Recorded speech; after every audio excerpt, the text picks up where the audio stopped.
Chapter 1 The Hunting with Bows and Arrows on Skis Expedition.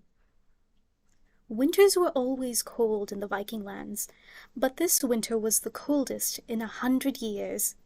It was so cold that the sullen sea had frozen over, and all the islands in the inner isles were now joined together by a great flat desert of solid ice, 2 meters thick in places.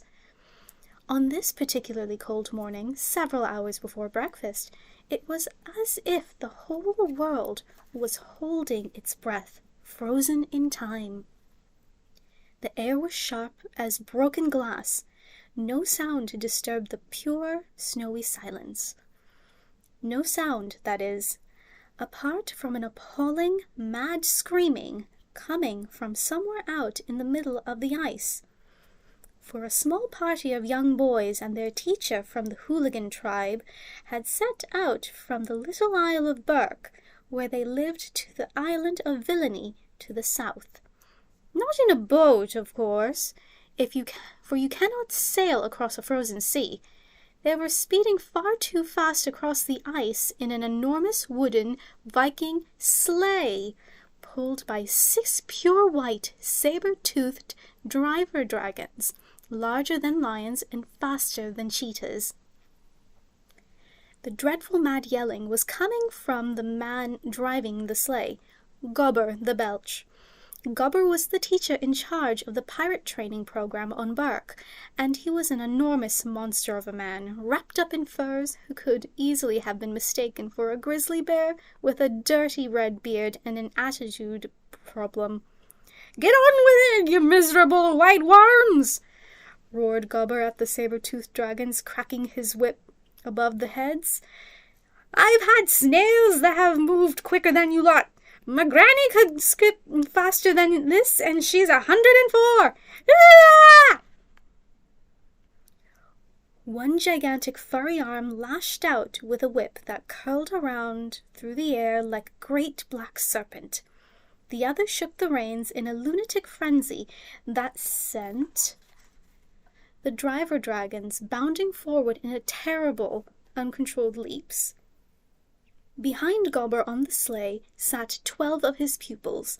10 of these boys were ugly young thugs, yelling as loudly in crazy excitement as their teacher. "Yeah!" They whooped as they sleigh hit a snowbank and sailed 10 meters through the air and then slammed back down on the ice with stomach-churning violence. "Yeah!" The last 2 boys were smaller than the rest and a lot less excited. "I'm glad," gasped Hiccup Horrendous Haddock III as the sleigh tripped over wildly on one runner with an awful screech and a spray of ice. "I'm glad I didn't have breakfast, because I think it would have come up again." Hiccup is, in fact, the hero of this story, although you would never have guessed it to look at him. He was small and red-haired and very, very ordinary. Hiccup's best friend, Fishlegs, a skinny runner-bean of a boy with asthma and a squint, wasn't really listening. He was praying to Thor with his eyes squeezed tightly shut. "Please, Thor," begged Fishlegs, "please make it stop." Fishlegs' prayer was about to be answered. The sleigh was approaching the great black cliffs of the Visit Hugs territories, far too impossibly fast for it to stop in time. "Don't open your eyes, Fishlegs," advised Hiccup. Gobber the Belch reared up with a mighty roar of "Whoa!" leaned back so far pulling on the reins that he was nearly horizontal. The saber-tooths came plunging to a halt, so sharply that the sleigh wheeled around in a mad arc. They were going to slam into that cliff at such a speed that they would be smashed to splinters. "Ah!" yelled Hiccup, shutting his eyes too. The sleigh screeched to a quivering halt. Hiccup opened his eyes again. Astonishingly, they were still alive, but the smooth black wall of the cliff was only centimeters away from Hiccup's cheek. Hiccup held onto the rock for a second to help himself stop shaking. "Right!" bellowed Gobber, clambering out of the sleigh entirely unconcerned. "What are you doing all skulking around in there? Get out and stand to attention, you pathetic dribbles of earwag droppings!" Yawning and chattering, all 12 boys unpacked skis from the back of the sleigh and attached them to the bottom of their furry boots. For 6 months of the year, the Vikings lived under snow, so a Viking warrior had to be just as good at skiing as he was at sailing. This was a hunting with bows and arrows on skis expedition. The boys had to ski down to Mount Villainy, the largest mountain in the Inner Isles, shooting with their arrows as many semi-spotted snowpeckers as they could. "I'm going to get at least 50, boasted Snot-Faced Snoutlout, a tall thug of a boy with huge nostrils and a mustache like a furry little caterpillar squirming on his upper lip. "Silence!" screamed Gobber, cracking his whip. There was absolute silence immediately. It's a curious fact, but a heavily armed, mad, 6.5-foot teacher holding a whip tends to get his class's attention. "I will be staying here to guard the sleigh," yelled Gobber. "Hiccup Horrendous Haddock the Third will be in charge of the hunting party when you get to the mountain." 10 of the boys groaned and turned to look furiously at Hiccup. All of them reckoned that they would make better leaders than Hiccup.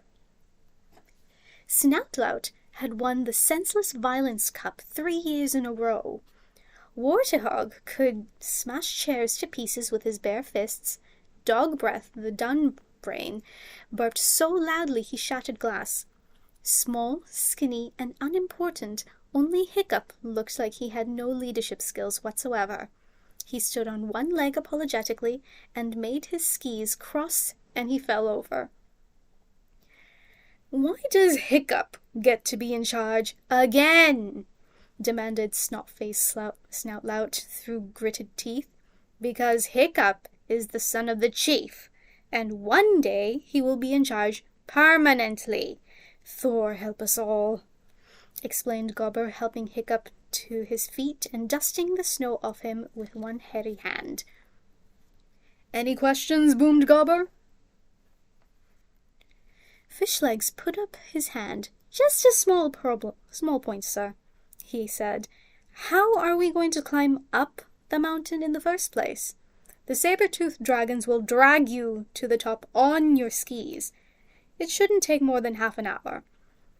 Fishlegs and Hiccup looked dubiously at the great white creatures crouching dangerously on the ice, tongues spilling out over teeth as sharp as swords, cat-like eyes gazing at their small human masters with the purest hatred. "So that's that, then," said Gobber. "I shall wait for you here, and see you all in 3 hours' time. I really need a nap. Way too early for me." Gobber settled himself down on the furs of the sleigh and gave an enormous yawn. "Oh, and one more thing. As you know, nobody lives on the island of Villainy, but the island of Hysteria is just next door, and I should warn you that at this time of year there may be hysterics about." "Hysterics?" squeaked Fishlegs, somewhat, hysterically. "But the hysterics are trapped safely in Hysteria, aren't they?" Hysterics, I should explain, were a particularly bloodthirsty and lunatic tribe of Vikings. Even though tribes like the Visatugs were scared of the hysterics, Hiccup had never actually met a hysteric, but he knew that they were renowned for killing you first and asking questions later. Normally, they didn't trouble the other tribes. However, because 3/4 of the island ended in dizzyingly high cliffs plunging straight into the deep seas, and on the north coast was the wrath of Thor, where an impossibly huge and monstrous sea dragon called the Doomfang lived. The good news about this was that nobody could get into Hysteria, and even more importantly, the hysterics could not get out, except at this time of year. Because at this time of year, boomed Gobber happily, the wrath of Thor is all frozen over, and Doomfang is trapped under 2 meters of solid ice. So if you do happen to come across a hysteric, and I'm sure you won't, it's far too early in the morning, I suggest you ski like the Fury in the opposite direction. And just like that, Gobber fell asleep.